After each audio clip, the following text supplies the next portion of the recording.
ನಮಸ್ತೆ ಗೆಳೆಯರೇ, ಎಲ್ಲರೂ ಹೇಗಿದ್ದೀರಾ? ವೆಲ್ಕಮ್ ಟು PSA ಅಡ್ಡಾ ಯೂಟ್ಯೂಬ್ ಚಾನಲ್. ಇನ್ನು ಯಾರು ನಮ್ಮ ಚಾನಲ್ಗೆ ಸಬ್ಸ್ಕ್ರೈಬ್ ಆಗಿಲ್ಲ, ಸಬ್ಸ್ಕ್ರೈಬ್ ಆಗಿರಿ ಅಂತ ಹೇಳ್ತಾ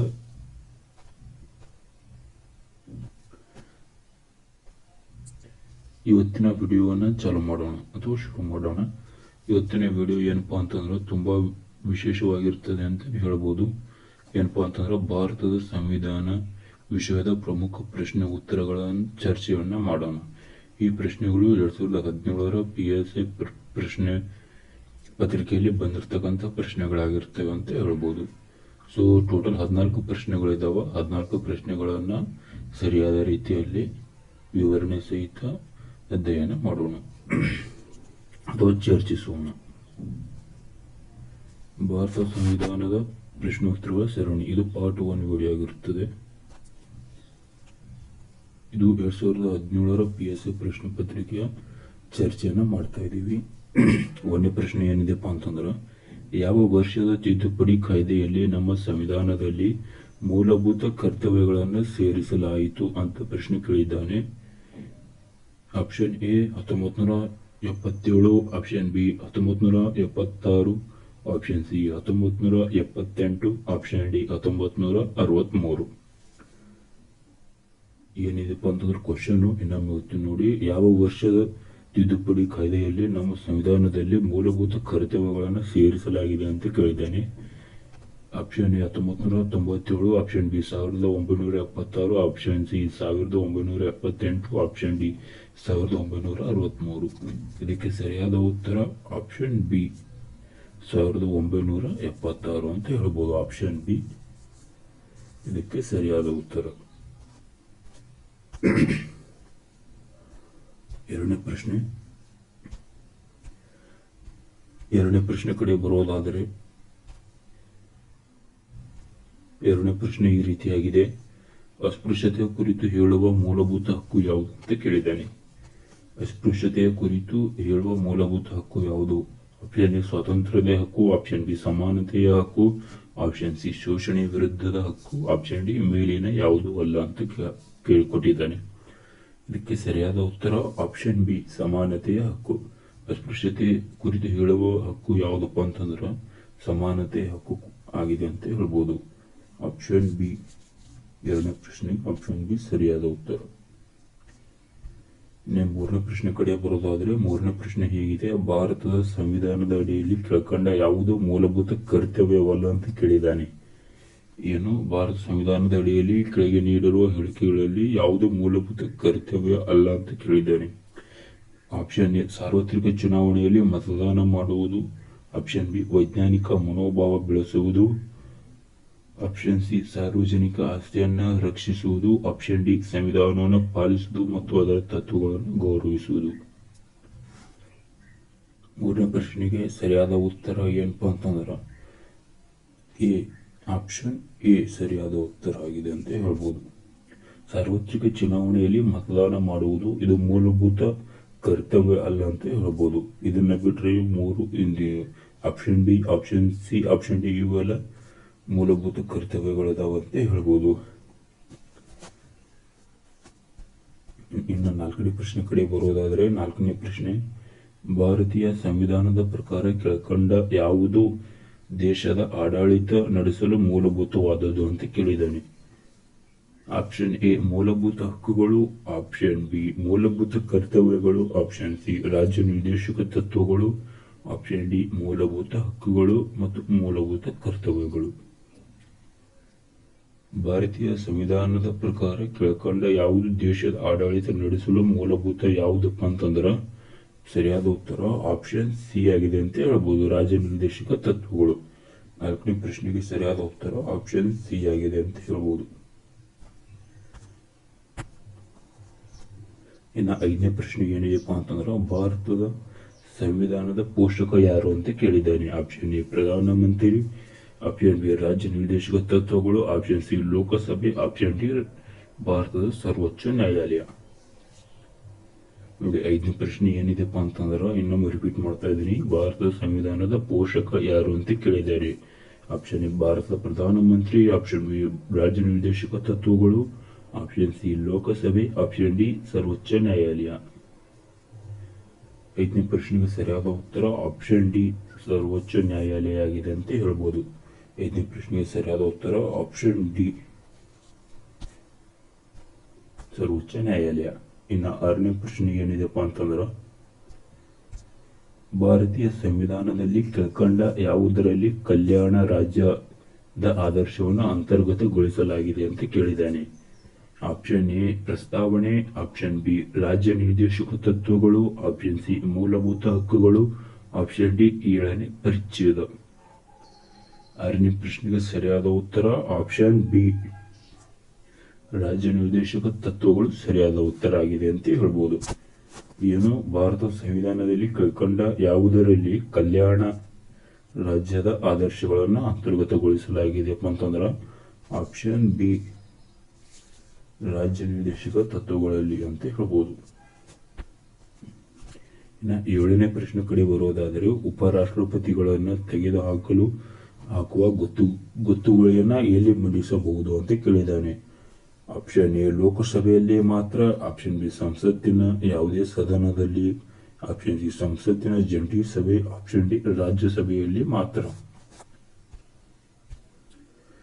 7ನೇ ಪ್ರಶ್ನೆ ಏನಿದೆಪ್ಪ ಅಂತಂದ್ರ, ಉಪರಾಷ್ಟ್ರಪತಿಗಳನ್ನ ತೆಗೆದು ಹಾಕುವ ಗೊತ್ತುವಳಿ ಎಲ್ಲಿ ಮಂಡಿಸಬಹುದು ಅಂತೆ. ಇದಕ್ಕೆ ಸರಿಯಾದ ಉತ್ತರ ಆಪ್ಷನ್ ಡಿ ರಾಜ್ಯಸಭೆಯಲ್ಲಿ ಮಾತ್ರ ಅಂತ ಹೇಳ್ಬೋದು. ಸರಿಯಾದ ಉತ್ತರ ಆಪ್ಷನ್ ಡಿ 7ನೇ ಪ್ರಶ್ನೆಗೆ. 8ನೇ ಪ್ರಶ್ನೆ ಹೇಗಿದೆಯಪ್ಪ ಅಂತಂದ್ರ, 8ನೇ ಪ್ರಶ್ನೆ, ಕೆಳಗಿನ ಯಾವ ವರ್ಷದಲ್ಲಿ ಭಾರತದ ಎಲೆಕ್ಟ್ರಾನಿಕ್ ಮತದಾನ ಯಂತ್ರವನ್ನು ಮೊದಲ ಬಾರಿಗೆ ಪರಿಚಯಿಸಲಾಯಿತು ಅಥವಾ ಬಳಸಲಾಯಿತು ಅಂತ ಕೇಳಿದ್ದಾನೆ. ಸರಿಯಾದ ಉತ್ತರ option A 1992, option B 1998, option C 1982, option D 2004.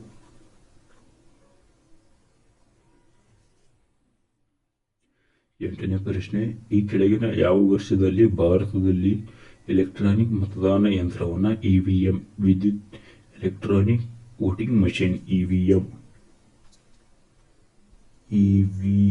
Electronic voting machine ಅಂತ ಹೇಳ್ಬೋದು. ಇದನ್ನ ಮೊದಲ ಬಾರಿ ಯಾವಾಗ ಬಳಸಲಾಯಿತಪ್ಪ ಅಂತಂದ್ರ ಆಪ್ಷನ್ ಸಿ 8ನೇ ಪ್ರಶ್ನೆಗೆ ಆಪ್ಷನ್ ಸಿ 1982ರಲ್ಲಿ ಬಳಸಲಾಯಿತು ಅಂತ ಹೇಳ್ಬೋದು. ಆಪ್ಷನ್ ಸಿ 8ನೇ ಪ್ರಶ್ನೆಗೆ ಆಪ್ಷನ್ ಸಿ ಸರಿಯಾದ ಉತ್ತರ ಅಂತ ಹೇಳ್ಬೋದು.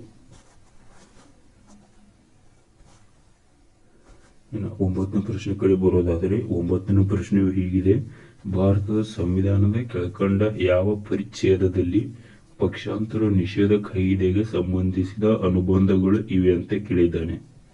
ಆಪ್ಷನ್ ಎ 2ನೇ ಪರಿಚ್ಛೇದ, ಆಪ್ಷನ್ ಬಿ 5ನೇ ಪರಿಚ್ಛೇದ, ಆಪ್ಷನ್ ಸಿ 8ನೇ ಪರಿಚ್ಛೇದ, ಆಪ್ಷನ್ ಡಿ 10ನೇ ಪರಿಚ್ಛೇದ. ನೋಡಿ ಪ್ರಶ್ನೆ ಇನ್ನೊಮ್ಮೆ ಓದೋಣ. ಏನಿದೆಪ್ಪ ಅಂತಂದ್ರ, ಭಾರತದ ಸಂವಿಧಾನದ ಕೆಳಕಂಡ ಯಾವ ಪರಿಚ್ಛೇದದಲ್ಲಿ ಪಕ್ಷಾಂತರ ನಿಷೇಧ ಕಾಯ್ದೆಗೆ ಸಂಬಂಧಿಸಿದ ಅನುಬಂಧನೆಗಳು ಅಥವಾ ನಿಬಂಧನೆಗಳು ಇವೆ ಅಂತ ಕೇಳಿದ್ದಾನೆ. 9ನೇ ಪ್ರಶ್ನೆಗೆ ಸರಿಯಾದ ಉತ್ತರ ಆಪ್ಷನ್ ಡಿ 10ನೇ ಪರಿಚ್ಛೇದದಲ್ಲಿ ಪಕ್ಷಾಂತರ ನಿಷೇಧ ಕಾಯ್ದೆಗೆ ಸಂಬಂಧಿಸಿದ ನಿಬಂಧನೆಗಳಿವೆ ಅಂತ ಹೇಳ್ಬೋದು. ಪಕ್ಷಾಂತರ ನಿಷೇಧ ಕಾಯ್ದೆಗೆ ಸಂಬಂಧಿಸಿದಂತೆ ಇದೆ ಅಂತ ಹೇಳ್ಬೋದು, ಅನುಬಂಧಗಳಿವೆ ಅಂತ ಹೇಳ್ಬೋದು. ಇನ್ನು 10ನೇ ಪ್ರಶ್ನೆ ಕಡೆ ಬರೋದಾದರೆ, 10ನೇ ಪ್ರಶ್ನೆ ಸಿ 10ನೇ ಪ್ರಶ್ನೆಗೆ ಭಾರತದ ಸಂವಿಧಾನದ ಕೆಳಕಂಡ ಯಾವುದನ್ನು ಗುರುತಿಸಲಾಗಿದೆ ಅಂತ ಹೇಳಿದ್ದಾನೆ. 10ನೇ ಪ್ರಶ್ನೆ ಭಾರತದ ಸಂವಿಧಾನದ ಕೆಳಕಂಡ ಯಾವುದನ್ನು ಗುರುತಿಸುತ್ತದೆ ಅಂತ ಕೇಳಿದ್ದಾನೆ. ಆಪ್ಷನ್ ಎ ಕೇವಲ ಧಾರ್ಮಿಕ ಅಲ್ಪಸಂಖ್ಯಾತರನ್ನ, ಆಪ್ಷನ್ ಬಿ ಕೇವಲ ಭಾಷಾ ಅಲ್ಪಸಂಖ್ಯಾತರನ್ನ, ಆಪ್ಷನ್ ಡಿ ಧಾರ್ಮಿಕ ಭಾಷಾ ಹಾಗೂ ಜನಾಂಗೀಯ ಅಲ್ಪಸಂಖ್ಯಾತರನ್ನ ಅಂತ ಕೊಟ್ಟಿದ್ದಾನೆ. ಇದಕ್ಕೆ 10ನೇ ಪ್ರಶ್ನೆಗೆ ಸರಿಯಾದ ಉತ್ತರ ಆಪ್ಷನ್ ಸಿ ಆಗಿದೆ ಅಂತ ಹೇಳ್ಬೋದು. ಏನಿದೆ ಆಪ್ಷನ್ ಸಿ ಧಾರ್ಮಿಕ ಹಾಗೂ ಭಾಷಾ ಅಲ್ಪಸಂಖ್ಯಾತರನ್ನ ಅಂತ ಹೇಳ್ಬೋದು. ಸರಿಯಾದ ಉತ್ತರ ಏನು ಧಾರ್ಮಿಕ ಹಾಗೂ ಭಾಷಾ ಅಲ್ಪಸಂಖ್ಯಾತರು ಅಂತ ಹೇಳ್ಬೋದು. ಇನ್ನು 11ನೇ ಪ್ರಶ್ನೆ ಕಡೆ ಬರೋದಾದರೆ 11ನೇ ಪ್ರಶ್ನೆಯು ಭಾರತದ ಸಂವಿಧಾನದಲ್ಲಿ ಯಾವ ಉದ್ದೇಶಕ್ಕಾಗಿ ರಾಜ್ಯ ನಿರ್ದೇಶಕ ತತ್ವವನ್ನು ಅಳವಡಿಸಲಾಗಿದೆ ಅಂತ ಕೊಟ್ಟಿದ್ದಾನೆ. ಆಪ್ಷನ್ ಎ ರಾಜಕೀಯ ಪ್ರಜಾಪ್ರಭುತ್ವ, ಆಪ್ಷನ್ ಬಿ ಸಾಮಾಜಿಕ ಪ್ರಜಾಪ್ರಭುತ್ವ, ಆಪ್ಷನ್ ಸಿ ಗಾಂಧಿವಾದದ ಪ್ರಜಾಪ್ರಭುತ್ವ, ಆಪ್ಷನ್ ಡಿ ಸಾಮಾಜಿಕ ಹಾಗೂ ಆರ್ಥಿಕ ಪ್ರಜಾಪ್ರಭುತ್ವ. 11ನೇ ಪ್ರಶ್ನೆ ಇನ್ನೊಮ್ಮೆ ಓದೋಣ. ಭಾರತ ಸಂವಿಧಾನದಲ್ಲಿ ಯಾವ ಉದ್ದೇಶಕ್ಕಾಗಿ ರಾಜ್ಯ ನಿರ್ದೇಶಕ ತತ್ವಗಳನ್ನು ಅಳವಡಿಸಲಾಗಿದೆ ಅಂತ ಕೊಟ್ಟಿದ್ದಾನೆ. ಆಪ್ಷನ್ ಎ ರಾಜಕೀಯ ಪ್ರಜಾಪ್ರಭುತ್ವ, ಆಪ್ಷನ್ ಬಿ ಸಾಮಾಜಿಕ ಪ್ರಜಾಪ್ರಭುತ್ವ, ಆಪ್ಷನ್ ಸಿ ಗಾಂಧಿವಾದದ ಪ್ರಜಾಪ್ರಭುತ್ವ, ಆಪ್ಷನ್ ಡಿ ಸಾಮಾಜಿಕ ಹಾಗೂ ಆರ್ಥಿಕ ಪ್ರಜಾಪ್ರಭುತ್ವ.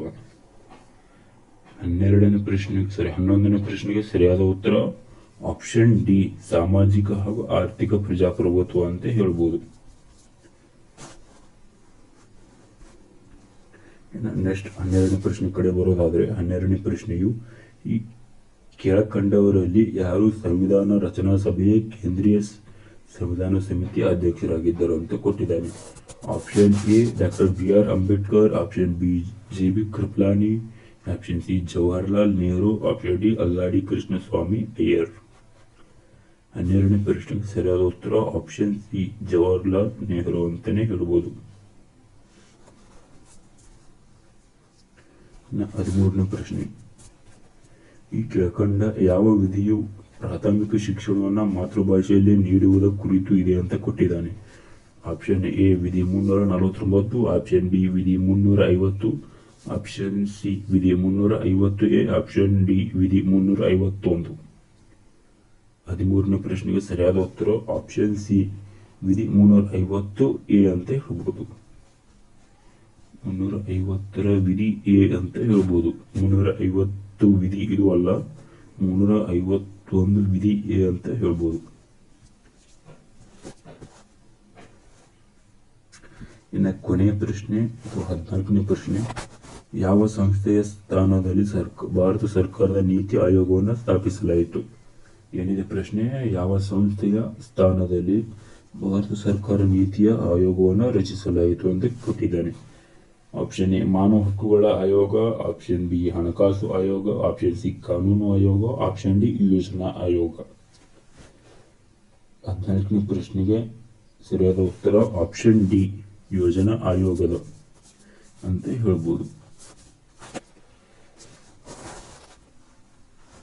ಸೊ ಇದಿಷ್ಟು 2017ರ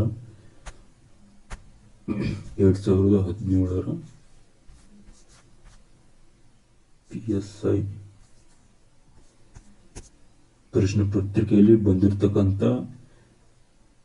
ಇಂಡಿಯನ್ ಕಾನ್ಸ್ಟಿಟ್ಯೂಷನ್ ಭಾರತದ ಸಂವಿಧಾನ ವಿಷಯಕ್ಕೆ ಕುರಿತಾದ 14 ಪ್ರಶ್ನೆಗಳನ್ನು ಚರ್ಚೆ ಮಾಡಿದ್ದೇವೆ.